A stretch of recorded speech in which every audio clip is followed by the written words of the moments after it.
My name is Amanda Hayes, and at 32 years old, I finally got promoted to marketing director at one of the top tech companies in Chicago. That night, I reserved a table at an upscale restaurant to celebrate with my family. As I sat there in my new navy blue dress, checking my watch every 5 minutes, my phone buzzed. The text from my mother read, "You're not our priority right now." My hands trembled as I placed my phone face down on the table. Before I continue this heartbreaking story, let me know where you're watching from and hit like and subscribe if you've ever felt like you were never good enough for your family. Growing up in a middle-class neighborhood in Chicago shaped much of who I am today. My parents, both dedicated teachers at local schools, raised my brother Tyler and me with high expectations and strong values. Dad taught high school mathematics, while Mom specialized in elementary education. Our modest two-story house always felt warm and welcoming during those early years, filled with books, educational games, and the constant encouragement to excel academically. As the firstborn child, for years older than Tyler, I naturally fell into the role of the responsible one. My parents often reminded me that I needed to set a good example for my little brother. "Amanda, Tyler looks up to you," my mother would say whenever I complained about having to include him in activities with my friends. I took this responsibility seriously, even when it meant sacrificing my own wants and needs. During elementary school, my relationship with Tyler was pretty typical for siblings. We fought over toys, television shows, and parental attention, but we also formed alliances against babysitters and played elaborate make-believe games in our backyard. I genuinely enjoyed being his big sister and felt protective of him. When neighborhood kids tried to exclude him from games, I would step in and insist they let him play. My parents would beam with pride on these occasions, telling relatives how wonderfully I looked after my brother. My academic achievements came naturally. I earned straight A's without much struggle, participated in the science club, edited the school newspaper, and played volleyball. Each accomplishment was met with approval from my parents, but their praise always felt measured, as if good grades and extracurricular success were simply expected from me rather than celebrated. Still, I continued striving for excellence, hoping each new achievement would finally earn their unbridled enthusiasm. Tyler, on the other hand, struggled academically from the beginning. His kindergarten teacher suggested he might have attention issues, but my parents initially dismissed these concerns. "Boys just develop differently," they would say. "He just needs more time." By third grade, his difficulties became impossible to ignore when he fell significantly behind in reading and math. This marked the first subtle shift in our family dynamic. Suddenly, family conversations centered around Tyler's needs. My parents spent hours researching learning strategies, meeting with teachers, and arranging tutoring sessions. Our dining table transformed into a homework station where Mom patiently worked with Tyler each evening. When I needed help with a challenging project, I often heard, "Can you figure it out yourself, Amanda? We need to focus on helping your brother right now." I understood, of course. Tyler needed more assistance than I did, and I was mature enough to work independently. At 12 years old, I told myself this was temporary, that once Tyler caught up, things would balance out again.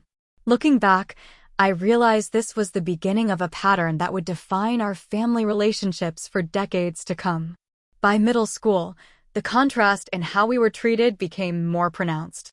When I won the regional spelling bee in 7th grade, my parents attended but left immediately after my final word to get Tyler to his soccer practice. My trophy sat on the living room shelf, but conversations about it quickly faded, overshadowed by concerns about Tyler's latest academic assessment. Despite these early disappointments, I maintained hope that my parents recognized my efforts, even if they couldn't always show it. I convinced myself that their love was equal but expressed differently based on our individual needs. Tyler required more active support, while I thrived with independence.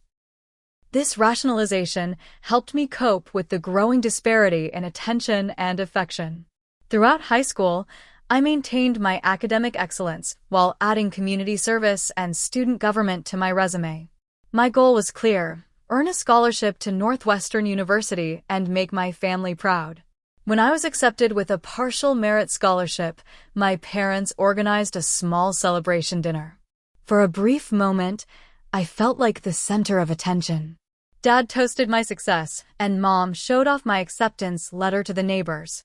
That evening remains one of my fondest memories of feeling truly valued by my family. The feeling was short-lived. Within weeks, the focus shifted back to Tyler, who was now struggling with behavioral issues at school. His grades plummeted, and he began skipping classes. My parents attended multiple disciplinary meetings and eventually hired an educational consultant. Family conversations revolved exclusively around strategies to get Tyler back on track. I graduated as valedictorian, delivering a speech about perseverance and family support that felt increasingly ironic as I spoke the words. My parents beamed from the audience, but their pride seemed performative, maintained for the benefit of watching teachers and parents rather than genuine celebration of my accomplishments. At the graduation party, relatives congratulated me while my parents primarily discussed Tyler's situation with concerned aunts and uncles. Still, I held on to hope that things would change, that my parents would eventually see me clearly and celebrate my successes with the same intensity they addressed Tyler's struggles. This hope sustained me as I packed for college, eager to prove myself worthy of their unreserved pride and attention. After graduating summa cum laude from Northwestern University with a double major in marketing and communication, I landed an entry-level position at Horizon Media, a respected marketing firm in downtown Chicago. The starting salary wasn't impressive, but the growth potential excited me. I found a small but comfortable apartment about 30 minutes from my parents' house, allowing me to maintain regular contact while establishing my independence. My first few months at Horizon were exhilarating and exhausting. I worked longer hours than anyone else in my department, determined to make an impression.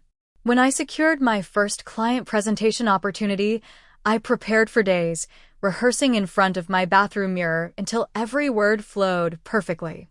The presentation was a success, earning praise from senior managers and opening doors to more significant projects. That weekend, I drove to my parents' house for Sunday dinner, eager to share my professional milestone. Mom prepared my favorite lasagna, and Dad opened a bottle of wine.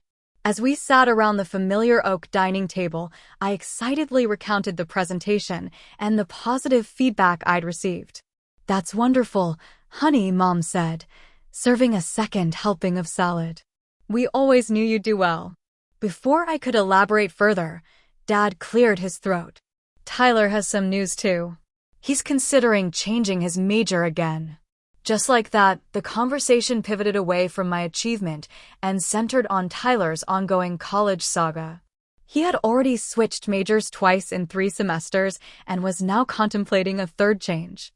My parents engaged him in a lengthy discussion about his options, offering suggestions and encouragement while my news faded into the background. I sat quietly, pushing lasagna around my plate, the familiar sting of disappointment settling in my chest. This pattern repeated itself at nearly every family gathering. My promotions, successful campaigns, and professional growth were acknowledged with brief congratulations before the spotlight swiftly returned to Tyler's latest crisis or decision. Despite this, I maintained a regular schedule of family visits, hoping each time that things might be different. I called my mother twice a week, keeping her updated on my life and work.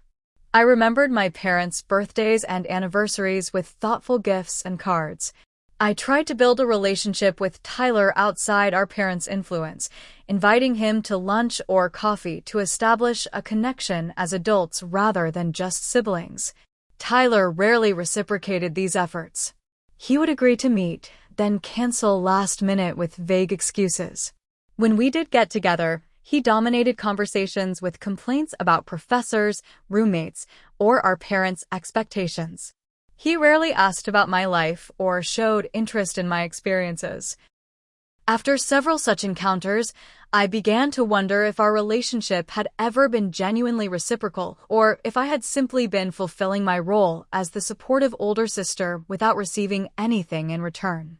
At work, I found what I increasingly lacked at home: recognition and community.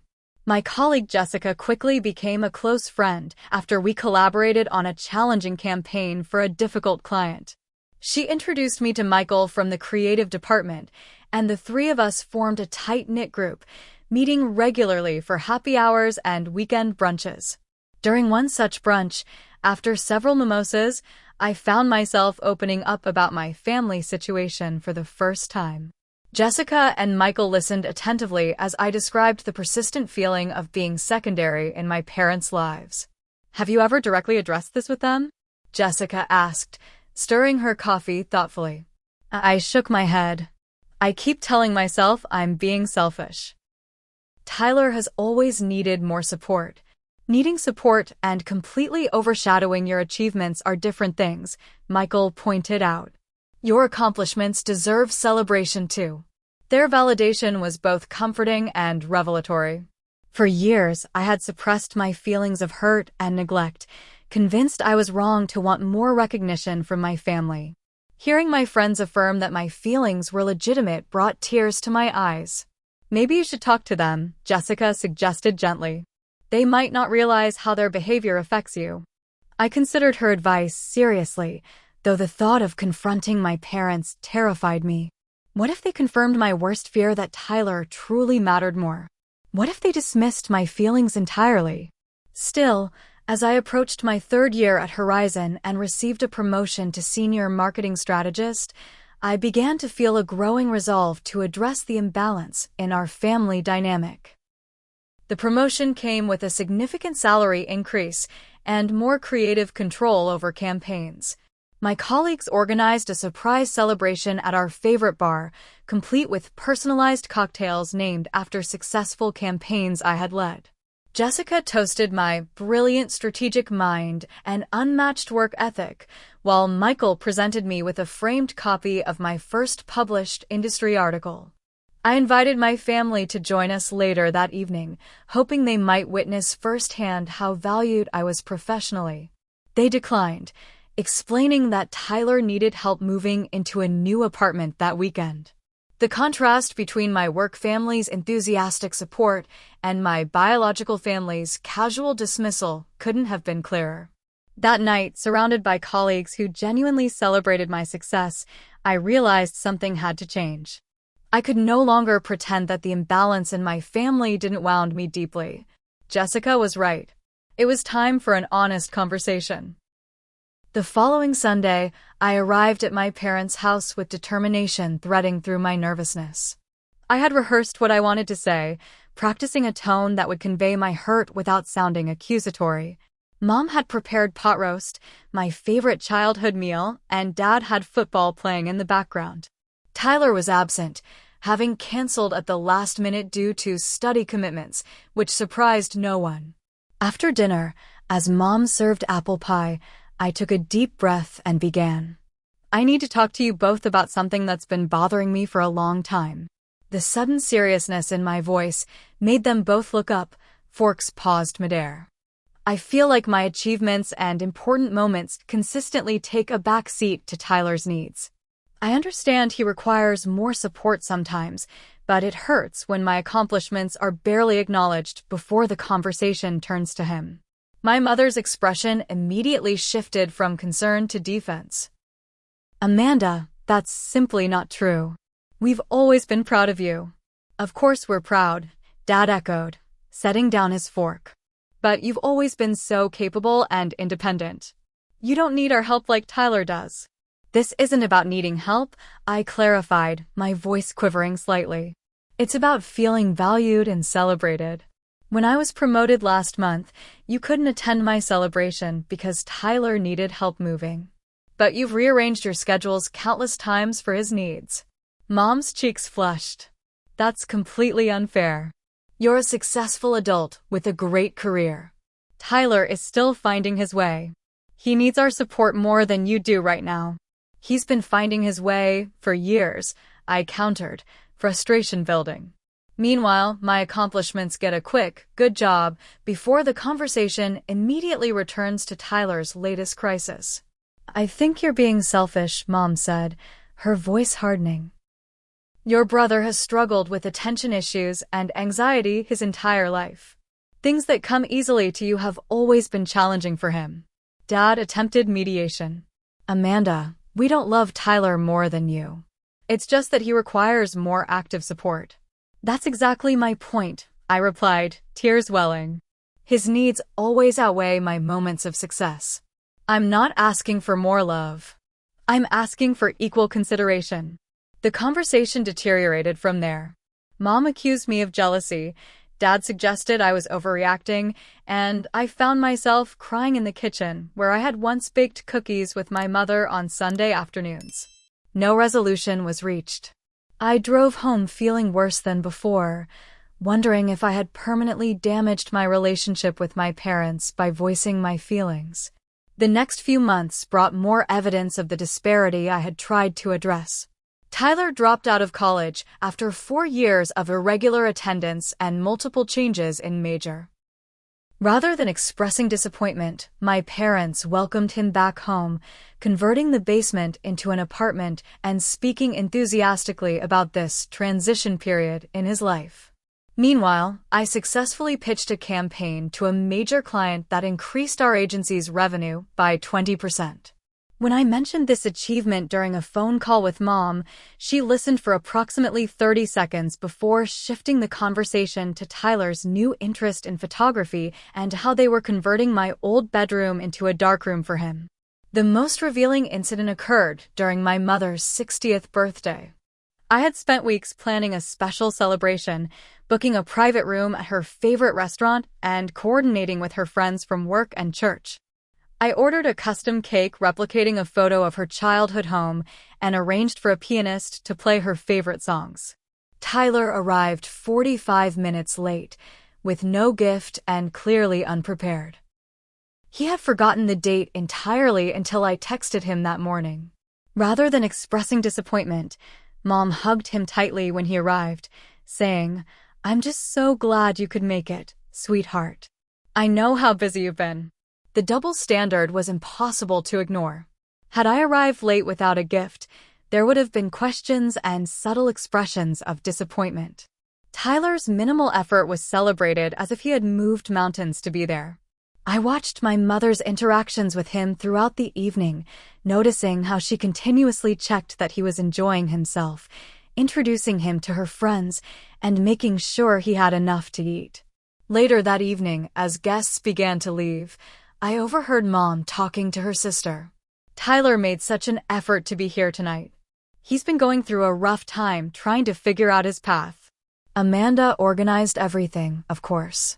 She's always been so reliable. The words cut deep. My weeks of planning were reduced to an expected trait, reliable Amanda, while Tyler's mere presence was portrayed as an extraordinary effort deserving of special recognition. My career continued to advance despite my emotional struggles. 3 years after joining Horizon, I was promoted to team manager, overseeing a group of 5 junior marketers and handling some of our most prestigious accounts. The promotion came with another salary increase and an office with a view of Lake Michigan. I organized a small celebration dinner with friends from work and invited my family. The day before the dinner, Mom called to apologize. "We won't be able to make it tomorrow, honey. Tyler is having a difficult time with some personal issues, and we need to be here for him." No details were provided about these personal issues, and when I pressed for more information, Mom remained vague. "You know how it is. He just needs family support right now." I attended my celebration dinner surrounded by colleagues who genuinely valued my contributions, but the empty chairs reserved for my family cast a shadow over the evening. Jessica noticed my periodic glances toward the entrance and squeezed my hand. "Their loss," she whispered. "We're your family, too." That night marked a turning point in how I approached my relationship with my parents and brother. I began declining some Sunday dinner invitations, citing work commitments or social plans. I shortened our phone conversations and redirected personal questions. When Mom asked why I seemed distant, I provided the same vague answers she had given me, just dealing with some things right now. The pattern continued for several more years as I poured myself into my career, building a reputation as one of the most innovative marketers in Chicago's competitive landscape. I found purpose and recognition professionally while accepting that my family might never provide the validation I had sought for so long. 7 years into my career at Horizon Media, I received the email that would change everything. Our chief marketing officer requested a meeting with me and the CEO. Curious and slightly nervous, I entered the expansive corner office overlooking the Chicago skyline. "Amanda," the CEO began with a warm smile, "we've been impressed with your leadership and innovation for years now. When we discussed who should become our next marketing director, your name was the unanimous choice." The promotion represented everything I had worked toward: creative control over all campaigns, a team of 25 people reporting to me, and a salary that finally reflected my value to the company. As they outlined the new responsibilities and benefits, including a substantial signing bonus and expanded vacation time, a sense of validation washed over me. "This is well-deserved," the CMO added. "Your campaigns have consistently outperformed industry standards, and your team has the highest retention rate in the company. We're excited to see what you'll accomplish in this new role." Walking back to my office, I felt a complex mix of pride, excitement, and a lingering sadness that I couldn't immediately share this news with someone who would understand its significance. Jessica was on maternity leave, and Michael had recently transferred to our New York office. Still, this achievement was too important to keep to myself. Despite our complicated history, I wanted my family to celebrate with me. I called my mother that evening, making an effort to sound casual despite my excitement. "Mom, I have some good news. I've been promoted to marketing director." "Oh, that's wonderful, honey." Her response seemed genuinely enthusiastic. "Your father and I were just saying the other day how proud we are of your work ethic." Encouraged by her reaction, I continued, "I'd like to celebrate with you all. Could we have dinner this Friday at Rivera's?" It was an upscale restaurant where we had celebrated special occasions in the past. "This Friday? Let me check with your father and Tyler." I heard her calling out to them in the background. To my surprise, she returned to the phone with confirmation. "Yes, that works for everyone. What time should we meet you?" 7:30, I replied, trying to contain my excitement. "I'll make the reservation." "We'll be there," she promised. "Congratulations again, sweetheart." I hung up feeling hopeful. Perhaps this achievement significant enough that my family would finally give it the attention it deserved. The promotion to director was no small accomplishment, especially at 32. Even Tyler might recognize the importance of this milestone. Friday arrived, and I spent extra time preparing for the evening. I had my hair professionally styled, chose a new navy blue dress that perfectly complemented my figure, and splurged on the designer shoes I'd been eyeing for months. Looking in the mirror, I hardly recognized the confident, successful woman staring back at me. I had come so far from the girl who constantly sought parental approval. I arrived at Rivera's 30 minutes early to ensure everything would be perfect. I confirmed our reservation, selected a special bottle of champagne to be brought to the table after everyone arrived, and even arranged for a small chocolate dessert with congratulations written in elegant script. 7:30 came and went with no sign of my family. By 7:45, I began checking my phone repeatedly, wondering if they were stuck in traffic or had trouble parking. At 8 o'clock, I called my mother's cell phone, then my father's, and finally Tyler's. All went to voicemail. At 8:15, the waiter approached with a sympathetic expression. "Would you like to order, or are you still waiting for the rest of your party?" "Just a few more minutes, please," I replied, embarrassment heating my cheeks. I sent a group text, "Are you on your way? The restaurant is holding our table." At 8:45, my phone finally buzzed. The message was from my mother, Tyler just got accepted to a vocational training program for photography. We're celebrating at home. He needs this support right now. You're already successful. You're not our priority at the moment. Congratulations on your promotion. I read the message 3 times, my hands trembling so badly I nearly dropped my phone. The casual dismissal of my achievement and the explicit statement that I wasn't a priority struck with the force of a physical blow. Years of accumulated hurt crystallized in that moment into something sharp and undeniable. The waiter returned, concern evident in his expression. "Is everything all right, miss?" Unable to speak past the lump in my throat, I simply showed him my phone. He read the message, his professional demeanor briefly giving way to genuine shock. "I'm so sorry," he said quietly. "Let me bring you a complimentary glass of wine." As he walked away, I felt a hand on my shoulder. Looking up, I saw Jessica standing there, her eyes reflecting concern. Behind her stood Michael. "What are you doing here?" I asked, confused. Jessica was supposed to be on maternity leave in the suburbs, and Michael was working in New York. "We couldn't miss celebrating your promotion," Jessica explained, sliding into the seat across from me. "We were planning to surprise you after your family dinner, but when we arrived and saw you sitting alone." Michael sat down beside her. "What happened?"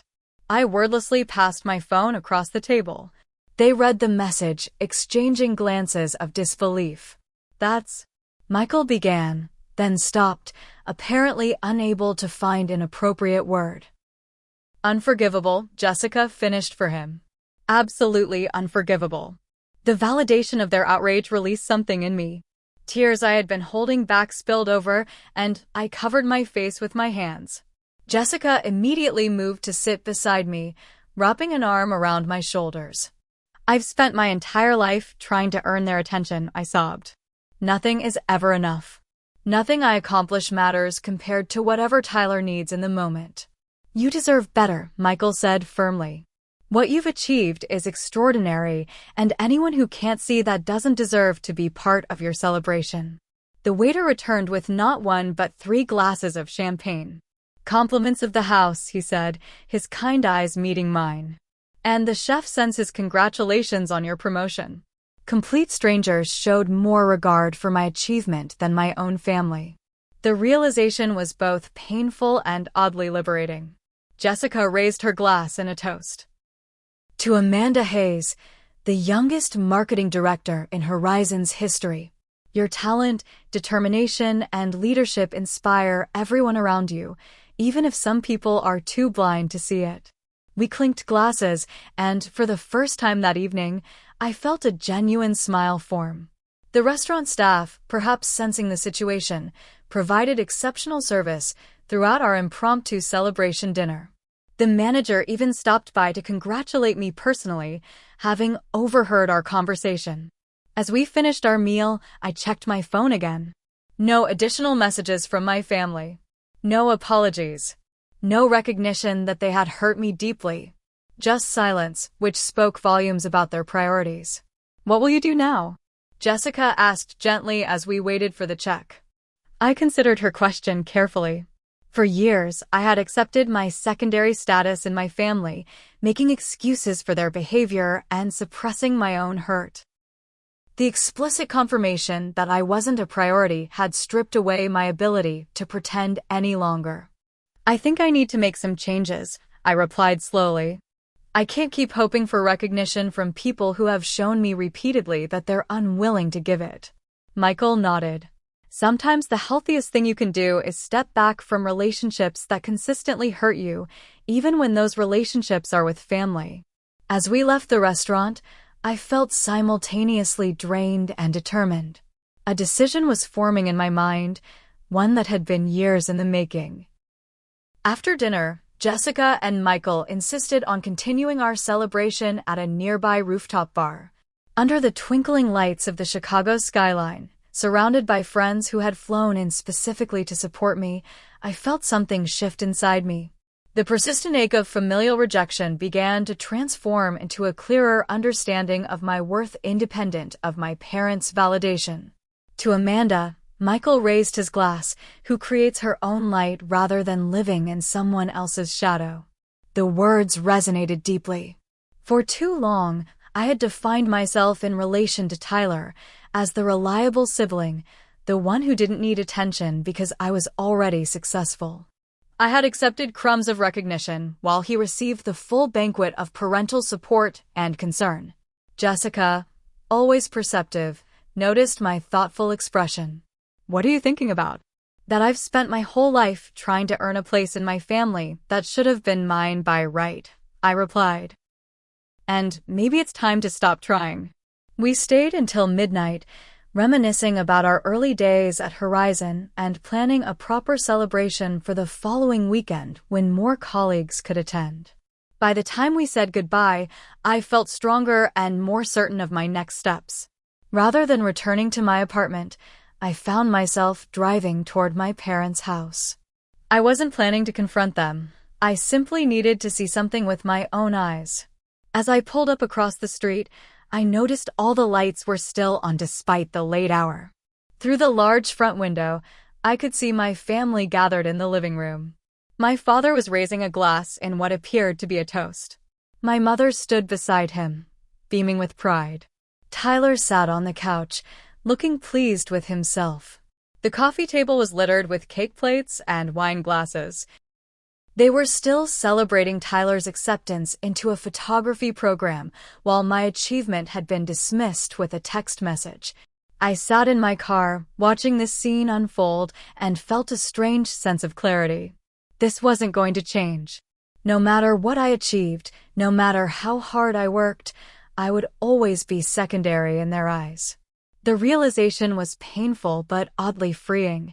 I took out my notepad and pen, the ones I always carried for sudden work inspirations, and began to write. The words flowed easily, without the anger or hurt I might have expected. When I finished, I folded the paper and walked quietly to their front door. I slipped the note through the mail slot, returned to my car, and drove away without looking back. The note read, "I've spent my entire life trying to prove I'm worthy of your love and attention. Tonight made it clear that I will never be a priority in this family. Tyler has always come first, and now I understand he always will. From now on, he can handle everything. I won't be available to help when you eventually need me. Congratulations on his photography program. Amanda." Driving back to my apartment, I felt lighter than I had in years. The decision to step back from my family wasn't made in anger, but in self-preservation. I had given them countless opportunities to value me equally, and they had consistently chosen not to. Once home, I made 3 concrete decisions that would change the course of my relationships permanently. First, I blocked all their phone numbers. Second, I booked a morning flight to New York, where Horizon had a thriving office. Third, I emailed our HR director requesting a transfer to the New York branch, citing a desire for new professional challenges. The email was answered within minutes, despite the late hour. "We'd hate to lose you in Chicago, but New York would be thrilled to have you. Let's discuss details on Monday. Safe travels." I packed a suitcase with essentials, enough to get me through a week in New York while I sorted out housing and the transfer details. As I moved around my apartment, selecting items and making arrangements, I felt no regret, only a growing sense of liberation. For the first time in my adult life, I was making a decision based solely on what I needed, not on how it would affect my family or what they might think. Before going to bed, I wrote emails to Jessica and Michael explaining my sudden departure and thanking them for their unwavering support. Then I turned off my phone completely, set my alarm, and fell into the deepest sleep I'd had in months. When my alarm sounded at 5:30 the next morning, I turned on my phone to check my flight details. Immediately, notifications flooded the screen, 38 missed calls from my parents and Tyler, dozens of text messages, and several voicemails. I ignored them all, focusing instead on preparing for my flight. The earliest messages showed confusion. "Where are you? Why aren't you answering?" Then came concern. "Are you okay? We're worried about you." Finally, the tone shifted to demanding and manipulative. "You're being childish. How could you ruin Tyler's celebration like this? Your behavior is completely unacceptable. One text from my mother particularly stood out. If you don't call us back immediately, we're filing a missing person report with the police. The attempt at control through threats rather than addressing the actual issue only confirmed I had made the right decision. I didn't respond to any messages. Instead, I finished getting ready, called a rideshare to the airport, and boarded my flight to New York with a strange sense of calm. As the plane lifted off, I felt as though I was physically leaving behind years of emotional baggage. Landing at JFK, I turned my phone back on to find even more messages. Among them was a text from Tyler, the first direct communication he had initiated in months. I didn't know they blew off your dinner. That wasn't cool. I've always known they treat me differently. Can we talk? His message was the first acknowledgement from anyone in my family that the treatment I received was unfair. Still, I wasn't ready to engage. I needed time and space to process my feelings and establish boundaries before considering any reconciliation. I checked into a hotel in Midtown Manhattan and spent the weekend exploring neighborhoods, researching apartments, and mentally preparing for my meeting with the New York office on Monday. The anonymity of the city felt protective, a place where no one had preconceived notions about me or my place in a family hierarchy. Monday morning, I met with the New York office director, who welcomed me enthusiastically. "Your reputation precedes you," she said. "We've been following your campaigns for years. Having you join our team is a tremendous asset." By Wednesday, I had signed a 6-month lease on a small but charming apartment in Brooklyn. The following week, I began working at the New York office, diving into new projects and forming connections with my new colleagues. Each day that passed without contact with my family strengthened my resolve and clarified my perspective on our unhealthy dynamic. My parents continued their attempts to reach me, eventually discovering I had transferred to New York when they showed up at the Chicago office looking for me. This led to a new barrage of messages demanding explanations for my disappearance and expressing hurt that I would make such a significant life change without consulting them. The irony wasn't lost on me. They had made countless decisions that affected me without consideration for my feelings, including canceling our dinner to celebrate Tyler's news instead. Their sudden desire for inclusion in my decision-making process seemed less about concern for my well-being and more about maintaining control.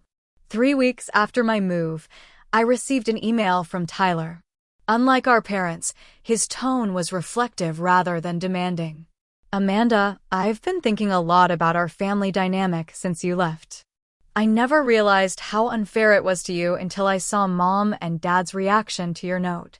They were completely shocked, which seems crazy considering how obvious the favoritism has been. I know I've benefited from being the problem child who gets all the attention and support. I never acknowledged how that affected you. I'm sorry. I hope someday you'll be willing to talk to me again." His message was surprisingly insightful, acknowledging the role he had played in our dysfunctional family system. While I appreciated his perspective, I still wasn't ready to respond. The wound was too fresh, and I needed to focus on building my new life.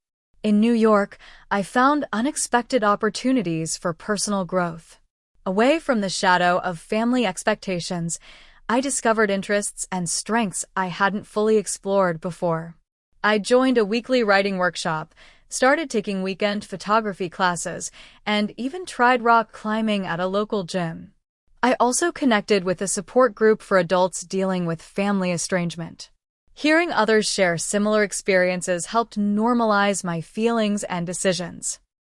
One woman in the group recommended a therapist who specialized in family dynamics, and I began weekly sessions that helped me process years of accumulated hurt. Through therapy, I came to understand that my parents' behavior wasn't necessarily malicious, but rather the result of their own limitations and unconscious patterns. This understanding didn't excuse their actions, but helped me release some of the anger I had carried for years. 3 months into my self-imposed separation from my family, I received a handwritten letter from my father. Unlike the demanding messages that had preceded it, His tone was genuinely reflective. "Dear Amanda, I've written and rewritten this letter dozens of times, trying to find the right words. The truth is, there are no right words to apologize for years of making you feel secondary in our family. Your mother and I have been attending family therapy, trying to understand how we failed you so profoundly. We realize now that we consistently prioritized Tyler's needs over your achievements and feelings. We told ourselves it was because you were so capable and independent, but that was unfair. You deserve to be celebrated and supported equally. I'm not asking for forgiveness or for you to respond.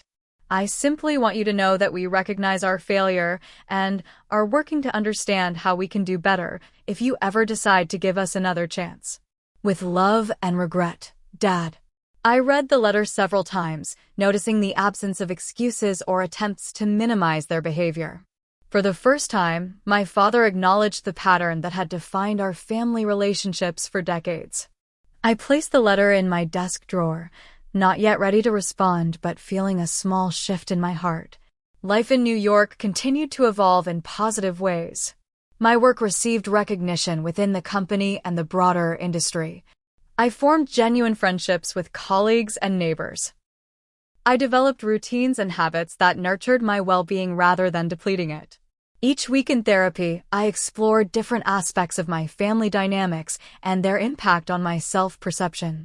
I began to recognize how I had internalized the message that my worth was tied to achievement, constantly striving to earn love that should have been freely given. This awareness allowed me to begin disentangling my sense of self from external validation. 6 months after my abrupt departure from Chicago, I felt ready to consider opening limited communication with my family. Not because I felt obligated, but because I had established enough emotional strength and clear boundaries to engage without being diminished. 6 months after leaving that note for my family, I stood in my Brooklyn apartment looking out at the Manhattan skyline. The woman reflected in the window was fundamentally different from the one who had sat alone in that Chicago restaurant half a year earlier. I had built a life based on my own terms, surrounded by people who valued me for who I was, not what I could achieve or provide. My career had flourished in New York. Within 3 months, I had implemented new strategies that increased our client retention by 30%. My approach to leadership earned recognition from colleagues and industry publications alike. A recent article in Marketing Weekly had featured me as one of 10 marketing directors reshaping the industry. More importantly, I had developed a healthier relationship with myself.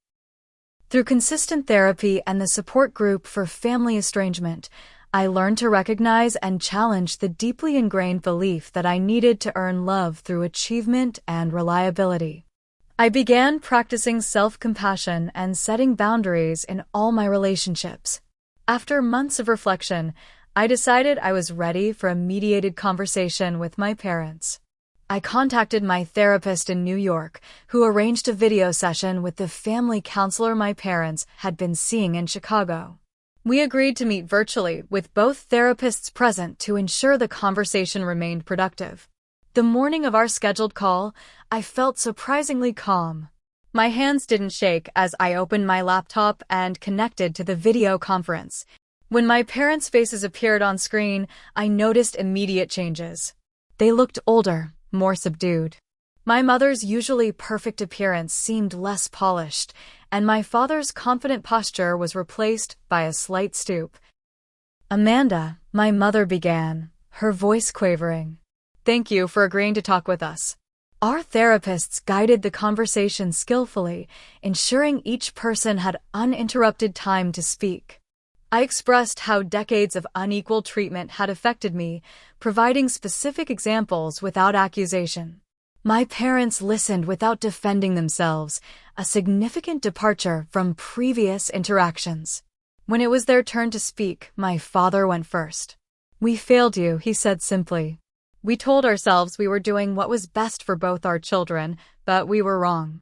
Tyler needed more help in certain areas, but that didn't justify minimizing your achievements or taking your presence for granted." My mother wiped tears from her eyes. "I think we became so accustomed to your competence that we stopped seeing how our actions hurt you. It was easier to focus on Tyler's obvious struggles than to recognize that you needed validation and celebration too. Their acknowledgement was meaningful, but I knew rebuilding trust would require sustained change, not just words. I appreciate your recognition of the pattern, I said carefully. But I need you to understand that our relationship moving forward will be different. I've established boundaries that I'll maintain, regardless of whether we reconcile. We agreed to proceed slowly, with regular mediated conversations before attempting more direct communication. We also discussed specific behaviors that needed to change, including how achievements were acknowledged and attention was distributed. Tyler hadn't participated in this initial conversation, but he had sent a letter that my therapist shared with me privately. In it, he took responsibility for his role in our family dynamic, acknowledging how he had benefited from and sometimes manipulated our parents' tendency to prioritize his needs. I never considered how my constant crises affected your relationship with Mom and Dad, he wrote. I think I got used to being the center of attention and never questioned why that was the case. I'm working on standing on my own now, and I hope someday we can rebuild our relationship as equals. Over the following months, I maintained my life in New York while cautiously reestablishing contact with my family. Our interactions were different now, marked by greater awareness and intention. When I shared professional accomplishments, my parents made conscious efforts to engage fully without changing the subject to Tyler. Our conversations became more balanced, with genuine interest expressed in each other's lives. A year after that devastating text message at the restaurant, I had developed a new understanding of family relationships. I recognized that love doesn't always look the way we expect it to, and that sometimes the healthiest expression of self-love is walking away from relationships that diminish us, even temporarily. The note I left that night had been necessary not as punishment, but as self-preservation. It marked the moment I stopped accepting less than I deserved and began creating a life that honored my worth. The painful separation that followed ultimately created space for healing that couldn't have occurred otherwise. I don't regret leaving that note, because sometimes you have to lose a family to find yourself. The journey taught me that worthiness isn't earned through achievement or reliability, but is inherent in our existence. No one should have to prove their value to be loved, especially by those who claim to love them unconditionally. If you've ever felt invisible within your own family or struggled with feeling not enough despite your accomplishments, know that you're not alone. Have you ever had to establish boundaries with family members to protect your well-being? Share your experience in the comments below. And if this story resonated with you, please subscribe to hear more authentic stories about family dynamics and personal growth. Remember, sometimes the most powerful act of self-love is walking away until others learn to value your presence. Thank you for listening to my story, and I hope it helps you recognize your own worth beyond what others can see.